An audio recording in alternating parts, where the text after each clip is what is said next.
Viveka-jaladhe Purnendumanandadam Vairagyam Bhujabhaskaram Yaghagana Dhvantapaham Tapaham Moham Bodhara Punja Patana Vidhau Ke Sambhavam Shankaram Vande Brahmakule Kalanka Shamanam Shri Rama Bhupa Priyam. Om Shanti Shanti Shanti. Him who is the very root of the tree of Dharma, the bliss-giving full moon rising over the sea of discernment, the sun bringing to blossom the lotus of detachment, the dispeller of the massive darkness of sin and the sufferings born of it, the auspicious and heaven-born wind scattering the heavy clouds of delusion, the emancipator of the line of Brahmanas from the stain brought on it by Ravana, that Rama, the beloved of all, do I adore. Om, peace, peace, peace. Good morning. Lovely to see all of you. After a long time, I'm getting a chance to share with you some thoughts. And today, I'm going to be talking a little bit about Sri Rama and Hanuman and the power of devotion. This opening chant that I just chanted is beautiful. It's part of the Tulsidas Ramayana, the epic story told of Sri Rama, composed by great Saint Tulsidas, and it's mostly in a kind of a dialect, but he has a few Sanskrit verses in it also, and this is one of those verses. Let me just talk a little bit about this verse, which describes Rama, God, the divine, in such beautiful terms. Why do we think of, what happens when we think of God? What happens when we think of a great personality like Rama and contemplate his noble spiritual qualities? What happens is we start to inherit those qualities. We start to manifest those qualities ourselves. So it's an important spiritual practice, which was recommended also by Swami Vivekananda. Think on these great saints. Think on these great world teachers. Sri Ramakrishna himself said, think on me, and you will inherit my wealth. So this is part of the power of devotion. When we think of the divine, we start to become godlike. We start to imbibe these qualities of the divine. So this verse starts out with the idea of dharma. Dharma is an Indian word, a Sanskrit word, which is practically untranslatable. It's often translated as the way or as religion even. It comes from the root word dhr. In Sanskrit means to support, to hold. And therefore, dharma is the essential quality of something, the essence of something, that which supports it. So, for an example, the dharma of water, what's the dharma of water? To flow. The dharma of water is to make things wet. The essential quality of water is wetness. So it cools. These are the dharma of water. So for human beings, what is our essence? What is that principle which supports us, which is our true nature? That is the divine. We are divine by our true nature. So then, what is our dharma? How do we express our true nature? Simply by striving to manifest the divine which is within us, to manifest our own divinity, to So dharma is a whole way of life. It's a whole turning of our beings towards manifesting our essential essence, which is divinity. So here, Sri Rama is being described as the root of the tree of dharma. That if dharma, if we can envision it as a tree, then what lies at the very root of it? Sri Rama. Sri Rama here means, yes, Sri Rama was a great teacher, a great manifester of a manifestation of the divine, a divine man, a man God, but he is the divine, the infinite reality which lies at the heart of everything. That is Rama. So that action is dharma, which leads us to manifesting the divine, which purifies our minds. That action which takes us away from manifesting our true nature, manifesting that divine, we call it adharma, not dharma. It takes us away from God. So our dharma depends on our calling in life, our station in life. For a king like Rama, it is to be, as he was, so noble, serving his subjects, dedicated to truth, and yet also destroying the demons. The dharma of a physician is to heal, heal diseases. So it depends. The dharma of a garbage collector is to clean the city and render it beautiful and pleasing. We have our own dharma, and to find our own dharma is an important for us to do, is to find out what is our dharma. And we each have our own role to play in life. Of course, the highest dharma for each and every one of us is to manifest the divine. How we're going to do that in life, that's going to be unique for each of us. So Sri Rama,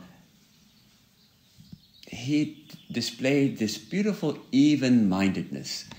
He was to be crowned king, and his father Dasharatha announced to his beloved son Rama, we're going to install you on the throne. Rama accepted that. Did he show special elation and excitement? Finally, the old man stepping down so I can take the throne. No, nothing like that. As his father's wish, he's going to be crowned king. But then those of us who know the story of the Ramayana know that the evil machinations of the nurse, etc., and so ultimately one of his wives reminded Dasharatha that he had promised her a boon long back. And okay, I want to cash in on my boon now. What is the boon? Or that my son, Bharat, should be installed on the throne, and Rama should go to the forest for 14 years. So Dasharatha was stunned, and he didn't know what to do. He went to Rama and told him, this is what happened. And Rama, to protect his father's speech, to protect his adherence to truth, Rama said, yes, I will go. And he was not dejected. He went without another thought. He went into exile for 14 years. So he had that kind of even-mindedness, that nobility, that control of his passions, never getting angry. Unlike his brother Lakshmana, who was ready to fly off the handle and kill somebody or fight. And Ram said, wait, Lakshmana, wait, let's find out more first. Find out what's going on here. A real defender of the people. He embodied that thing which we talk about nowadays of servant leadership. A leader is one who serves the people, not one who from on high tells you do this and do that. Someone who serves the people. So this is Rama, and has these beautiful images. Rama is this full moon rising over the ocean of Viveka. Viveka is that practice that we have to undertake in spiritual life. When we get serious about spiritual life, we have to start discerning what is good for me to do, what is not going to be helpful for me. And we look at this world and see, what do I find here that is eternal and everlasting? And what do I find passes away, comes to an end?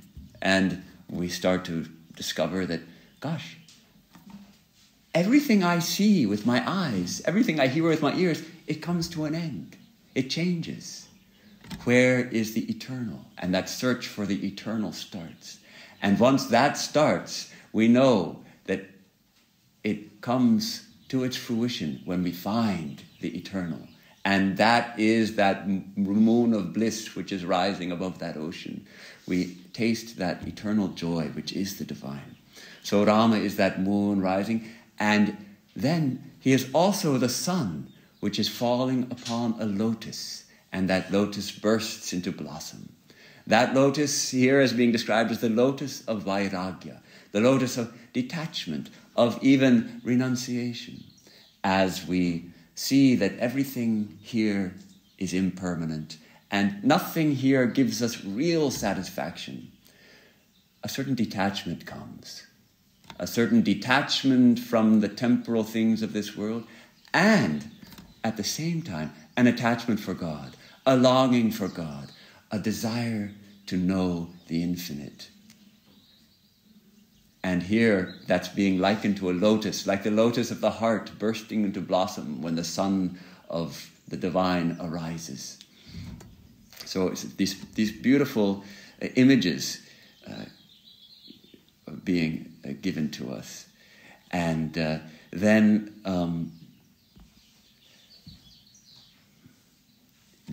that Rama, that sun which destroys the mass of the darkness of, well, here it was translated as sin. Actually, Vedanta doesn't accept sin. We say some actions take us towards God, some actions take us away from God. Those actions which take us away, they're mistakes. All right, we shall have to bear their results. We have the idea of karma. And so when the sun of the divine rises, our karmas are burnt up. They are put aside. They are set to rest. And then this idea of moham hodhara punja patana vidho, like a wind born of heaven, which dispels the cloud of delusion.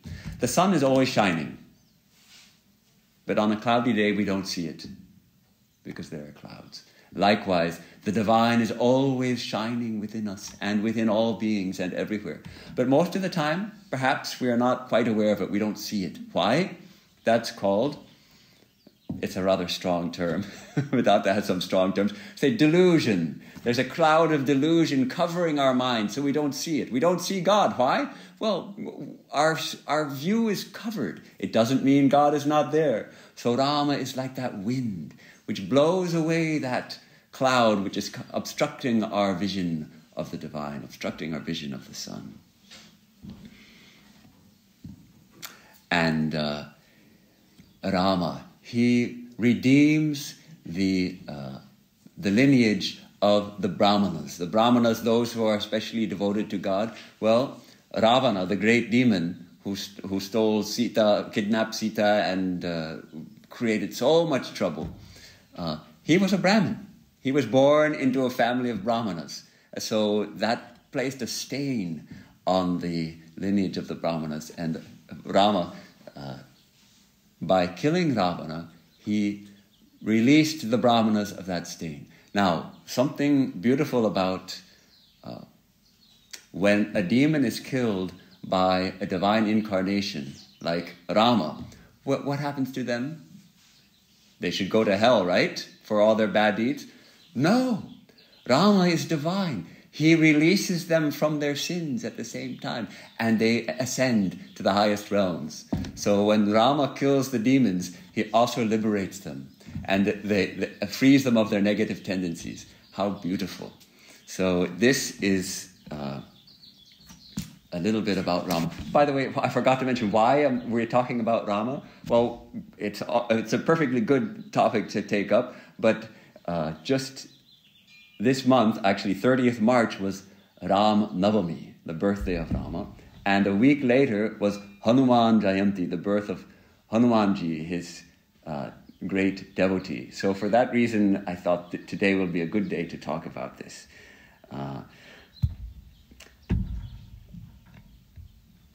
I thought to just share how I first learned about Rama. It wasn't sitting on my grandmother's knee.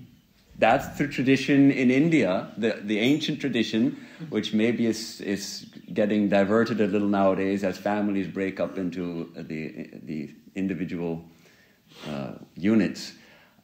Children would learn about religion on their grandmother's knees, on their grandmother's laps. And mom is too busy raising the kids and exhausted raising her kids and doing housework, and grandma has a little time.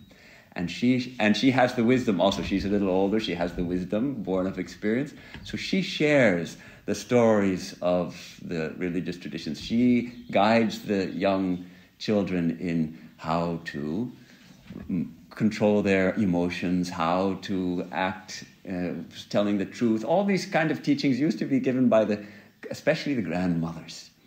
But I didn't have the good fortune I had the good fortune to have a wonderful grandmother, but she didn't know about Rama. So I didn't read about his life. I didn't read comics about him or go to the movies.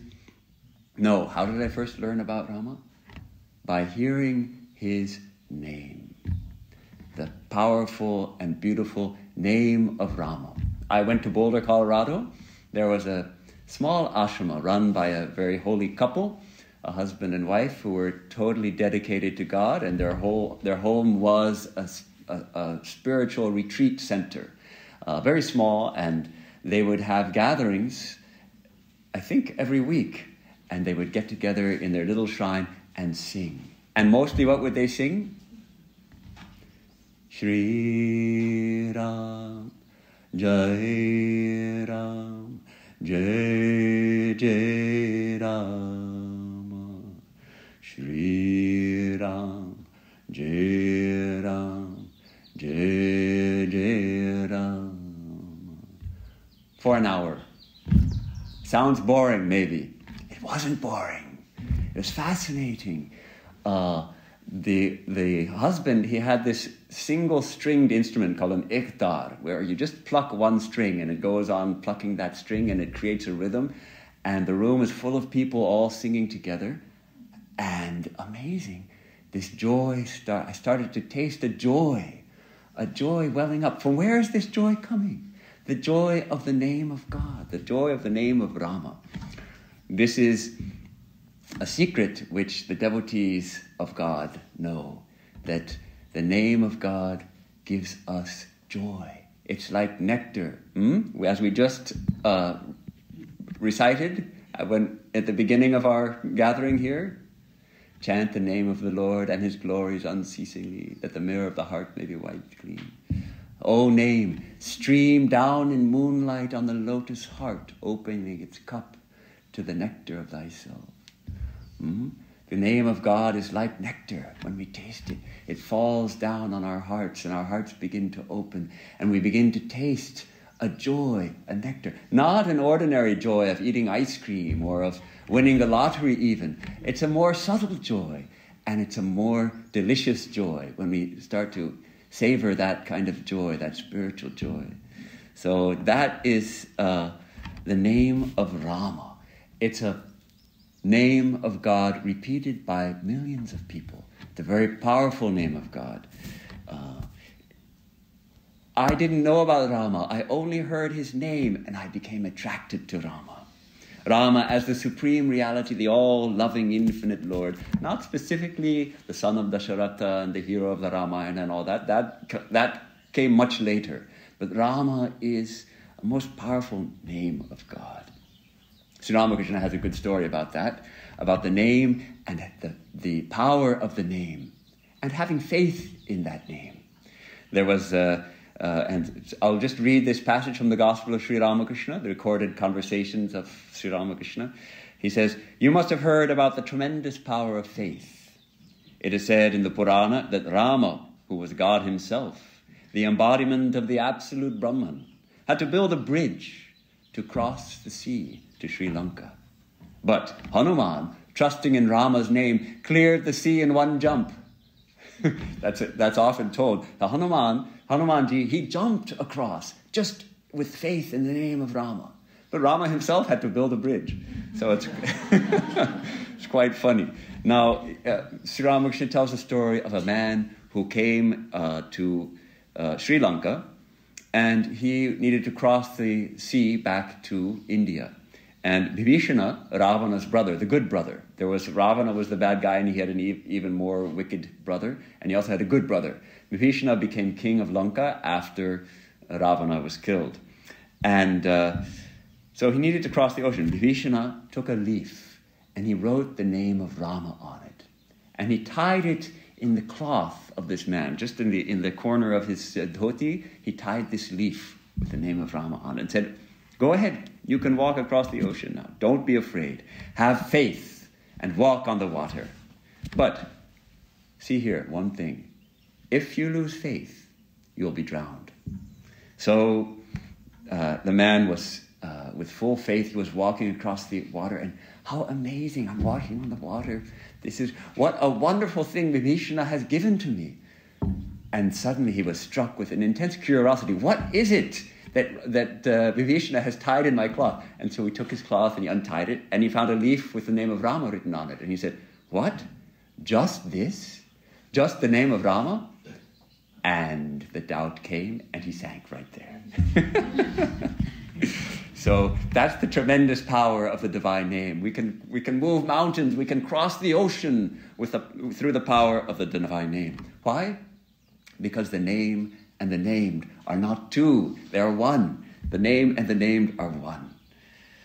So that is the power of the name. I wonder if I'll trouble you too much if I give another Sanskrit verse, because this is one of my favorites. Brahmam bodhisamudbhavam kalimala pradhamsanam chavyayam Srimachambhu mukhendu sundarabare samshobhidam sarvada samsaramaya bheshajam sukhakaram Shri Janaki jivanam Dhanyaste kritinah pibanti satatam Shri Ramanam amritam. That nectar which has been churned out of the ocean of the Veda, which completely destroys the darkness of this Iron Age and knows no decay, which is ever sparkling on the exquisitely beautiful lips of Lord Shiva, shining like the moon, which is the bliss-giving remedy for the disease of this world, and which is the very life of Sita. Blessed, blessed are they who drink unceasingly that nectar, the nectar of Sri Rama's name. You know, it's said that Rama is the guru of Shiva, and Shiva is the guru of Rama. So on Rama's lips is constantly the name of Shiva, and on Shiva's lips is constantly the name of Rama. So here it describes that the exquisitely beautiful lips of Shiva are sparkling. Why? Because he's chanting the name of Rama. And blessed, this last line, Dhanyaste kritinah pibanti sataram. Blessed are those good people who chant, who what do? Pibanti, they drink unceasingly this nectar of Rama's name. It's interesting to read closely the Gospel of Sri Ramakrishna, and when we read it in the original Bengali language, we find even more so, the name of Rama was always on his lips too. He would use it often, say they were discussing something unpleasant. He would caution people about, some of the pitfalls of spiritual life and some of the dangers. He might give an example of someone who was leading an unethical life, and then he would say, Ram, Ram. Ram, Ram. Let's clear the air here. Ram, Ram, Ram. Just clear the air. It reminds me of a trip I took to the source of the Ganges, high in the Himalayas. It's a quite, nowadays one can take a bus up to Gangotri, but then one has to hike, and one goes higher and higher and higher. And the Himalayas are associated with Shiva, of course, so we have this idea of the vastness of the divine in these high mountains with the snow peaks, and it's just incredible. And there's a little ashrama about halfway between Gangotri and the actual source of the Ganges called Gomukh. And there we stopped and we stayed a night and we were fed. beautifully. And the name on the lips of everybody there is the name of Rama. You'd think maybe it would be the name of Shiva or the name of the Ganges. It's the name of Rama. So much so that when they're serving the food and they're passing out the salt, what do they call the salt? Rama Rasa, that flavor of Rama. Let's salt the food with a little bit of extra flavor of Rama. So everything is Rama, the idea that Rama is in everything. That's how Sri Ramakrishna could have that kind of vision where he says, and he says, sitting with the devotees, I see Rama in all things. You are all sitting here, but I see only Rama in each one of you. I see that it is God himself who has become everything, the universe and its living beings. He had some nice stories. He used to say that there was a monk who came to Dakshineshwar with a large book, and every day he would read in that book. And Sri Ramakrishna was curious to know what's in the book. He was very private about that book. But finally one day Sri Ramakrishna got a chance to look at the book. And what did he find? On every page, only one thing was written, Om Rama. Every page was filled just with Om Rama. How interesting. This monk was reading this book, the same thing on every page. He didn't need to read anything else. he had attained that kind of state where that was enough. For us, we might need more. But for an illumined soul, how to keep his mind, what to do after attaining illumination? Om Rama is enough.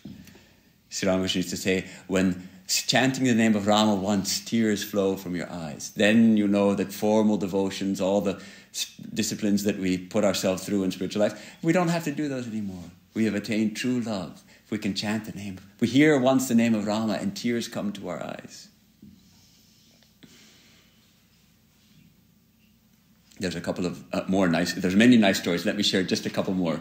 One is that Rama and Lakshmana are coming to Pampa Lake. There's a lake, and in the course of their wanderings through the forest, they come to a lake. And Lakshmana, Rama's brother, sees a crow, looks very thirsty, standing by the side of the lake, and yet it's not drinking. So Lakshmana asks Rama, brother, what's going on here? And Rama said, brother, this crow is a great devotee of God. Day and night it repeats the name of Rama.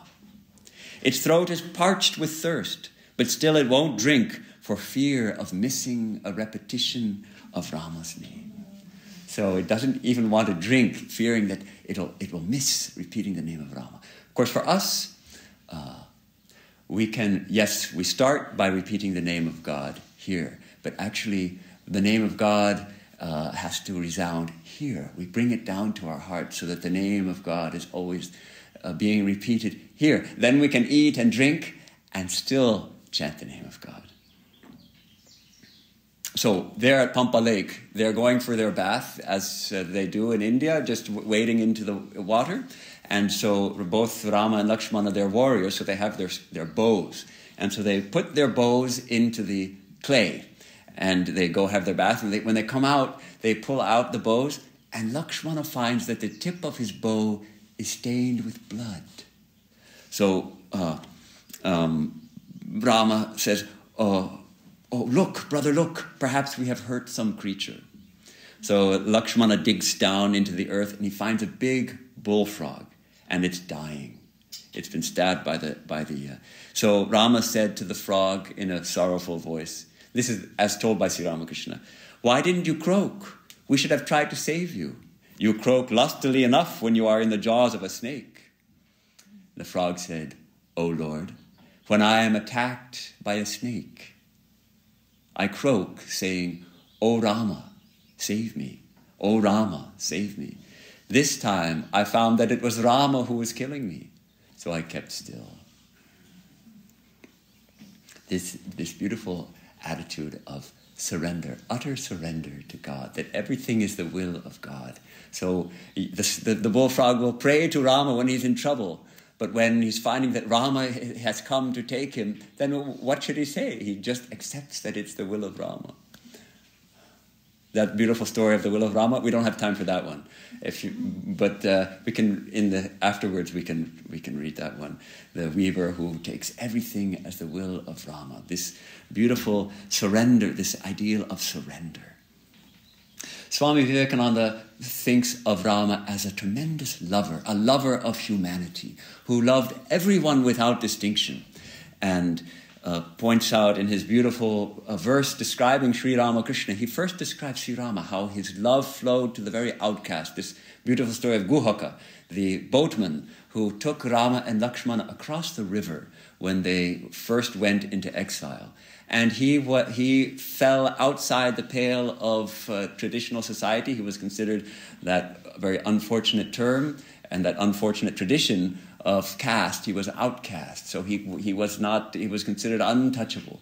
But Rama, he very meekly and humbly requested if Rama could possibly visit his home, and Rama did so, and moreover he embraced him and promised that he would be back in 14 years and he would see him again. So this Guhaka waited. He waited for Rama to come back. And when, after 14 years, Rama hadn't come yet, he was about to commit suicide. He was so dejected that he hadn't seen Rama. And then Hanuman comes and says, no, Rama's on his way. And then they meet after 14 years, and they embrace, and they weep, and they both weep, and their bodies become wet, moist with the tears of joy of reunion. So this is this embrace of the Lord that Guhaka attained. So Rama's story, we have to remember, Rama's story is entwined with that of Hanuman. Hanuman, the great monkey god, or how do we understand him? The great devotee of Rama. The perfect embodiment of what we call dasya bhakti, that servant devotion, the devotion that we, in spiritual life, we take an attitude towards God. In the path of devotion, it's very helpful in developing a relationship with God to take a particular attitude. Hanuman embodied the attitude of a servant. I am a servant of Rama. Everything I do for him. He is my Lord, I am his servant. And this Swami Vivekananda liked very much, and he held up the ideal of Hanuman as a great example for us. What's special about Hanuman's? Sometimes we think of devotion, we think, oh, that's for wimps, all that weeping and praying and all that. That's for wimps. We're strong people. Why should we weep? So Hanuman wasn't like that. Hanuman's devotion is a devotion of strength, a devotion of power. With the power of Rama's name, I will jump over the ocean. I have Rama with me. I can do anything. And Hanuman can do anything with the divine behind us. So that idea that we are servants of the Lord, we can do anything. What should I be afraid of? I have God with me. I am God's servant. You're kidding? God's going to protect me. So that idea, the devotion of strength, we can call it Shakti Bhakti, or the Bhakti Shakti is the strength that comes of devotion, and Shakti Bhakti is the devotion to strength, to that which is strong. So this idea that it dispels our fear. Love, Swami Vivekananda points out, there are three pillars of love. One is that love drives out all fear. We are not afraid. If we really love someone, that love overcomes all fear. What can we be afraid of? We have that infinite love at our back, that infinite love which is the divine. And love knows no bargaining. There's no bargaining. Lord, I'm doing this because you've got to give me eternity in heaven at your feet afterwards. Or I'm doing this so that I can win the lottery, or whatever it is, as I can get a good husband or a good wife, or all those things. That's not why I'm doing this. I'm serving the Lord simply to serve the Lord, simply to love him, simply to offer my soul at his feet. That idea. And finally, that love knows no rival. When we love, our love is for God. Even the love that I have for my family, my close friends, my children, that too is love for God. It is God within my wife, God within my husband, God within my parents and my children that calls out the love which is in me, which is also none other than the divine. Love is God. So this is how this power comes, this tremendous power of love, when we have devotion, especially this servant devotion. Hanuman is a monkey.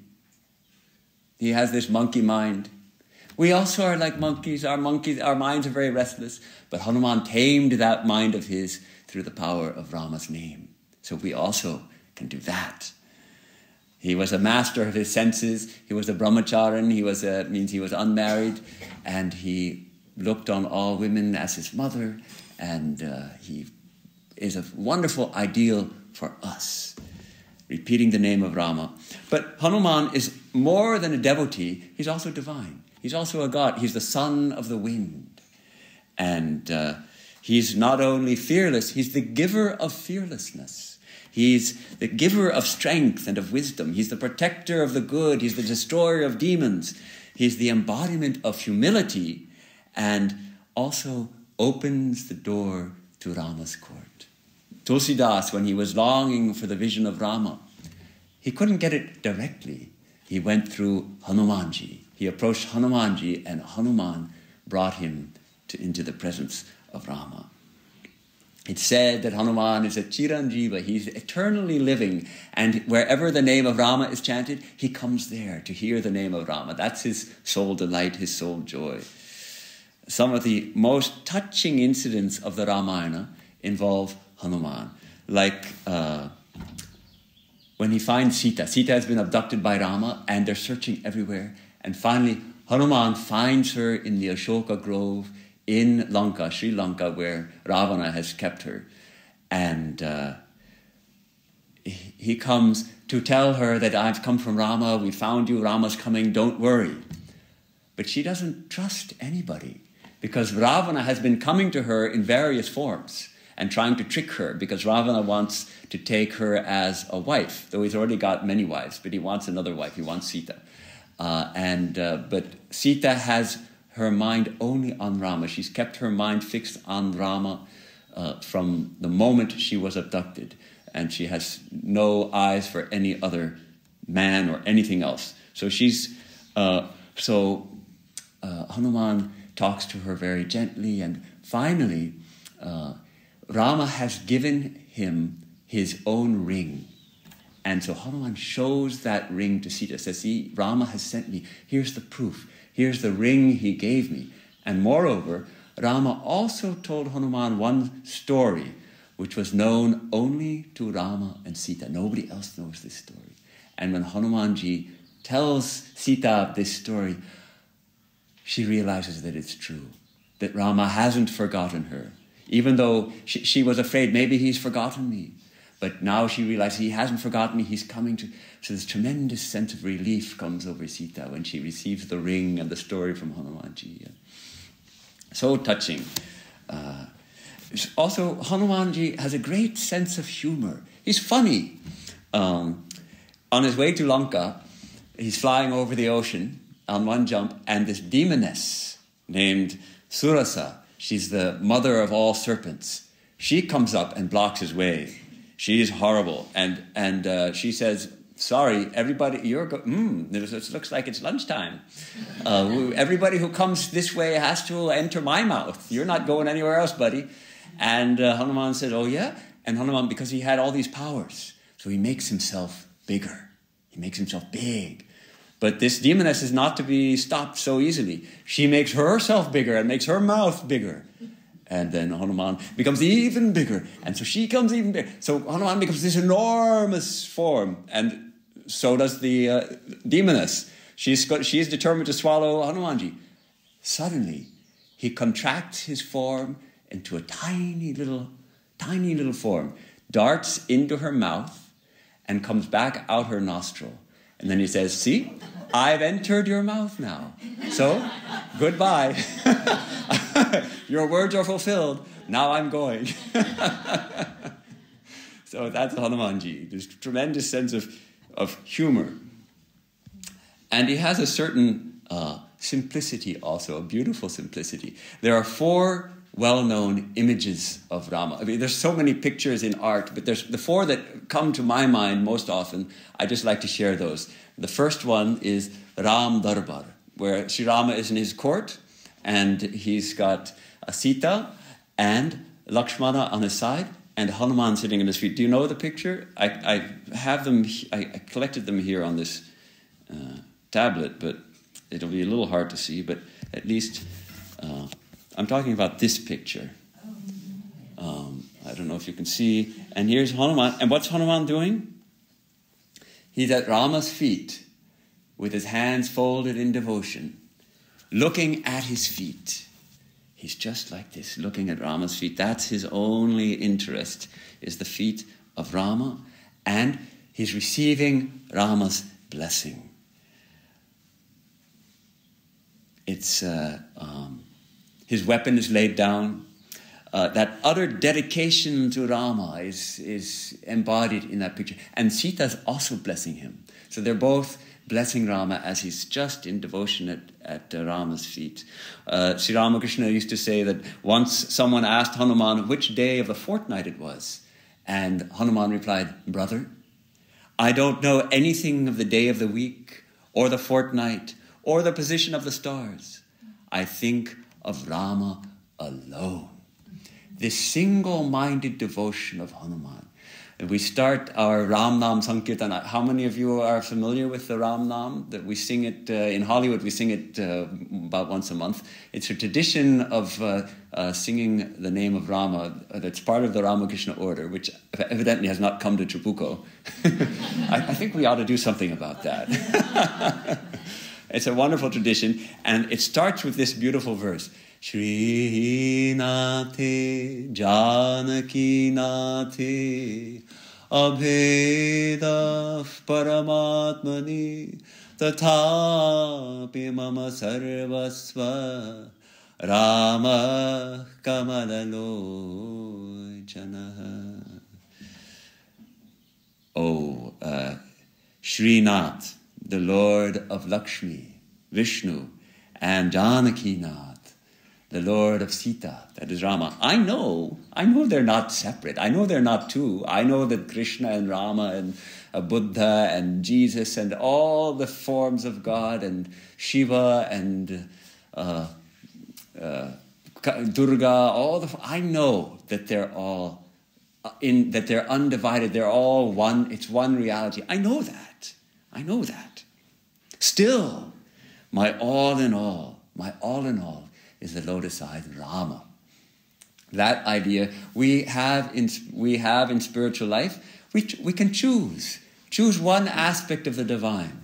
How can we deepen that devotion if our devotions are scattered towards 20 different directions? We bring all the power of our love, all the attention of our mind to one point. And in the case of Hanumanji, that point is Sri Rama. So that idea, this one-pointedness. Hanuman also had, as Sri Ramakrishna loved to explain, that Hanuman had these 3 attitudes towards Rama. Once he said, Rama asked Hanumanji, "My dear, how do you look on me?" And Hanumanji said, "Lord, when I feel like I am a body, then you are the master and I am your servant. When I feel like I am a spirit, like I'm a soul, then I know that you are the whole and I am a part of you. But Rama, when I have the knowledge of reality, when I know my true nature as one with the infinite, then I see that you are I and I am you." In this teaching, Hanumanji and Sri Ramakrishna, by quoting it many times, harmonizes the philosophical disagreements in the Vedanta tradition on the relationship between the individual soul and the absolute. There are three main understandings of what is the relation between us and God. And these three are: one, we are separate from God and we are his or her servants. Second, we are a part of God. We are like a bubble in the ocean of the divine. And third, the staunch Advaita position is that ultimately there's not two, there's only one. So our true nature is God. So Hanuman, depending on the standpoint which he's at, he gives these three different attitudes. And let's face it, most of the time, we're pretty much identified with our bodies. We think of ourselves mostly as bodies. I'm cold. My body's cold. I'm feeling hungry. Means my body is hungry. This tastes good. I like this food. Means tongue, body. A lot of the time we spend identified with our bodies. Then, let us be the servants of the divine. Then, from time to time we may feel, no, I'm not a body. I'm spirit. I am a soul. I'm an eternal soul. Though inhabiting a body, I am separate from it, and I will leave it at the time of death, and I will go to the Lord. And actually, I am just a part of the infinite divine reality. I am a part of the Lord. I am like a bubble in the ocean of God. I am like a spark in the fire of the infinite fire of God. And we may get a glimpse of that too. Now, perhaps we haven't, most of us, experienced directly the highest, this staunch, non-dual position. But philosophically, at least, we can understand it. That our true nature, behind even our individual soul, behind even that being which is not my body, but which I am, which is an individual soul, which goes from body to body, from life to life, behind even that is this infinite consciousness and bliss, Satchit Ananda. And the Advaita Vedanta say, thou art that. That is my true nature. There is no differentiation. There is not a God and a devotee. It's all one. So this idea. But since body consciousness doesn't go so easily, it's safe to remain as a servant of God. That's what Sri Ramakrishna would advise us. Now, in the remaining few minutes, let's just talk about these other three delightful pictures of Hanumanji. One is he's carrying a mountain. Now, perhaps you've seen this picture. Here's a sort of facsimile of it. He's flying through the air carrying a mountain. Why is he carrying a mountain? Well, in the battle, Lakshmana was poisoned. It was a poisoned arrow, right? And he's dying. Lakshmana is dying. He's going to die. Rama's brother is going to die. How can this happen? Well, there's some herbs in the Himalayas which will cure him. And the doctors say, we need those herbs. Hanuman, go get the herbs. Yeah, I'll do it, I can do it. So off he goes. He gets to the mountain. But which herbs? The mountain is covered with herbs. Which herbs are the herbs that are going to save Lakshmana? I've got to save Lakshmana. Well, it's practical. I don't know which herbs. Rather than go all the way back and say, I don't know what do they look like, he just brings the whole mountain. It's very practical and simple, right? Very simple and also filled with that power. Yes, he can do anything because he's here to serve Rama and he's saving Lakshmana's life here. So he brings back the whole mountain. The doctors find the herbs they need. They cure Lakshmana. He doesn't die. Everything ends in happy. There's a happy ending here. So, Hanumanji, as a boy, he used to prank the sages. He used to poke fun. He used to play pranks on the sages. And they got irritated. And one of them cursed him. And what was this curse? You will forget your power. You forget your power. So that way he wouldn't prank them all the time because he'd forgotten his power. So hence, therefore, Hanumanji needs to be reminded of his strength and power. When they were looking for Sita and realized someone needs to go to Lanka and see if she's there, Who's going to jump over the ocean? Hanuman can do it, but he's forgotten. So they have to remind him, no, Hanumanji, you're the son of the wind. You have so much power. You can do this. Then that memory starts to come. And then, yes, I can do it. I can jump across the ocean. I can go to the Himalayas and bring the mountain. I can do those things. But he needs to be reminded. So we are in the same condition. Like Hanuman, we also have to be reminded that that infinite mind of strength dwells within us. That we are sons and daughters of the Lord, that we can do anything if we have the power of the Lord behind us. So that is something we must, as Swami Vivekananda says, we must constantly remind ourselves of who we are. Okay, third image, Hanuman opening his heart. It's a little gory. No, I'm not kidding. Here, Hanumanji, he's tearing open his heart. And the pictures, you can't see it probably from your distance, they show some blood dripping down. He's actually tearing open his heart. And what's inside? Rama and Sita. Sita Ram inside. Okay, what's the story? Well, so after the happy ending and Rama is back in Ayodhya and on the throne and Sita is back, of course that's before the unhappy ending after that. Let's not go into there. That's probably an interpolation. So Rama is giving gifts to all the people who helped in the battle of with Ravana's forces and all that. And then Hanumanji, well, what can he give Hanumanji? Lord, I don't want anything. It's enough to serve you. I don't want anything. Just give me pure love for your lotus feet. Oh no, you must have something. And then Sita, she has this beautiful pearl necklace she's wearing. So she takes it off and she gives it to Hanuman, hangs it around his neck. And what does he do? So he looks at it and he starts examining it closely, and then he takes a pearl in between his teeth and he cracks it open and looks at it, and it doesn't find anything, and he throws it away and he starts breaking all the pearls, and everybody's kind of stunned, and at the same time they're laughing. See, after all, he's just a monkey. He's a stupid monkey. He doesn't realize the value of a pearl necklace. So then Sita asks him, Hanumanji, what are you doing? And what does Hanuman say? See, Rama is my all in all. If Rama is the only thing of value to me. So I was seeing, is Rama inside these pearls? If Rama is inside them, then it's very valuable.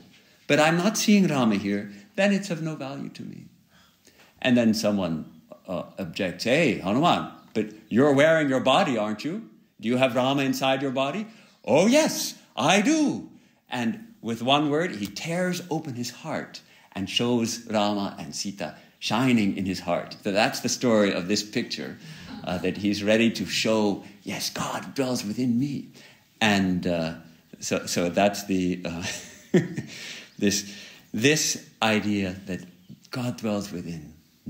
This idea of Sri Ramakrishna used to say, and this is his one math teaching. He was terrible at math.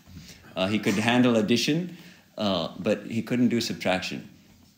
As brilliant as he was in other things, amazingly, he could not learn math. But he did have this teaching. He said, imagine a very big number, say a 1 followed by 20 zeros. It's a huge number. It's very valuable. What happens if you take away the 1? What's the value? 0. So like that are our lives. What's the 1? God. If we put God first, if God is the 1, then all the other things in our life make for a very big number. But take away God, all those things have absolutely no value. Like the pearl necklace for Hanuman. Okay, last picture. This is really, really sweet.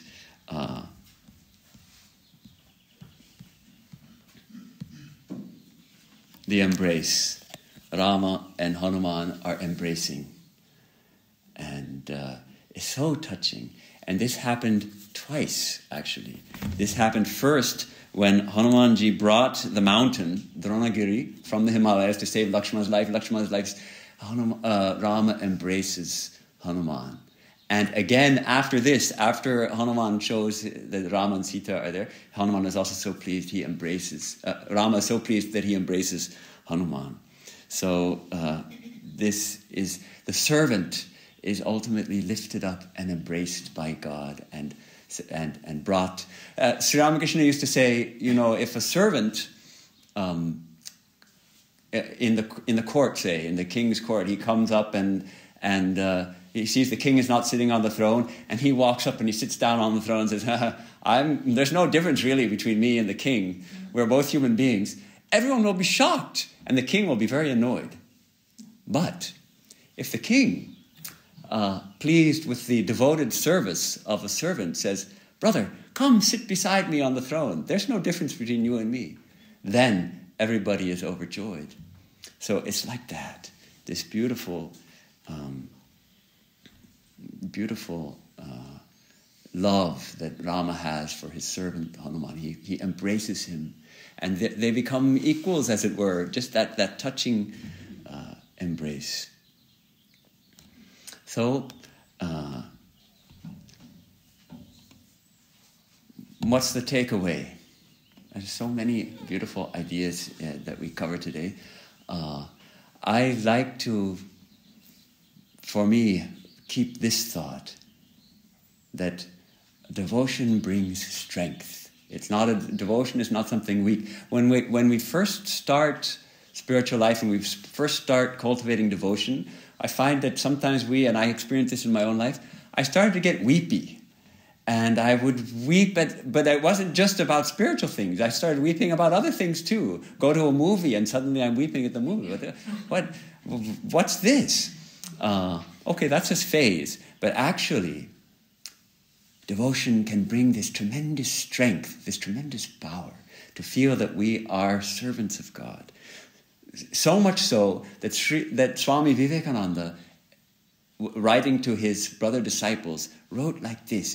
It's very powerful words. We shall crush the stars to atoms and unhinge the universe. Don't you know who we are? We are the servants of Sri Ramakrishna.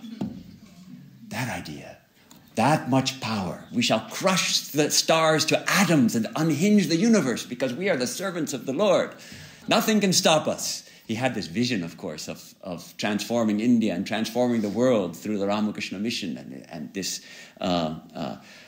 strength that comes from having the Lord at your back, being the servants of the Lord. So we are all called to be that. We're all called to be servants of the divine, of the Lord, of the Divine Mother. In whatever form, however we conceive of the Lord, let us add that idea of service, to embody that strength of a devotee, to manifest that fearlessness, to manifest that same-sightedness, that love for all, that equal love for all. Yes, to be peacemakers, to feel that, yes, the Lord is behind me. Let me manifest that peace, that love that's in my heart, and let others also catch it and taste it and begin to understand what is peace, what is love. Let us, as Hanumanji needs that reminder, let us also remind ourselves of the power of devotion, the power of love, and the power that we get when, paradoxically, we get out of the way, when we step aside and let God do it. Thank you very much. Om Asato ma sadgamaya tamaso ma jyotirgamaya mrityor ma mritangamaya. Om Shanti Shanti Shanti. From the unreal, lead us to the real.